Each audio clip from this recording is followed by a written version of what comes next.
નમસ્કાર, પાંચના પંચ સાથે હું છું આપની સાથે મહેન્દ્ર। સમાચારની શરૂઆત કરીએ સુરતથી તો સુરતના પલસાણા તાલુકાના જોડવા ગામે સંતોષ ટેક્સટાઇલમાં બનેલી ભયાનક દુર્ઘટનામાં ડ્રમ ફાટતા અનેક કામદારો ગંભીર રીતે દાઝી ગયા હતા અને જેમાંથી 2 કામદારોના મોત નીપજ્યા છે। ત્યારે ઘટનાને 20 કલાક વીતી ગયા હોવા છતાં પણ મૃતક બંને કામદારો કે જેની હજુ પણ ઓળખ થઈ શકી નથી।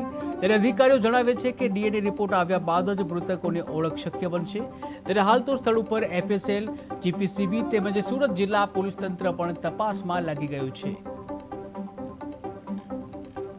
તો સુરતમાં ડ્રમમાં ફાટવાની એક ઘટના બની હતી અને જેમાં જોતામાં જ ભયંકર જે આગ લાગવાની ઘટના બની હતી। સમગ્ર ઘટનામાં 2 વ્યક્તિના મોત નીપજ્યા હતા, જ્યાં બંનેના મૃતદેહો ઓળખવા અશક્ય બન્યા છે। ત્યારે સુરતના પલસાણામાં આ ઘટના બની હતી। પલસાણા તાલુકાના જોડવા ગામે સંતોષ ટેક્સટાઇલ મિલ આવેલી છે। આ ટેક્સટાઇલ મિલમાં અચાનક જ એક દુર્ઘટના ઘટી હતી, જેમાં ડ્રમ ફાટતા અનેક કામદારો છે તેઓ ઇજાગ્રસ્ત બન્યા હતા, જેમાં 2 કર્મચારી છે, 2 કર્મચારીના મોત નીપજ્યા છે।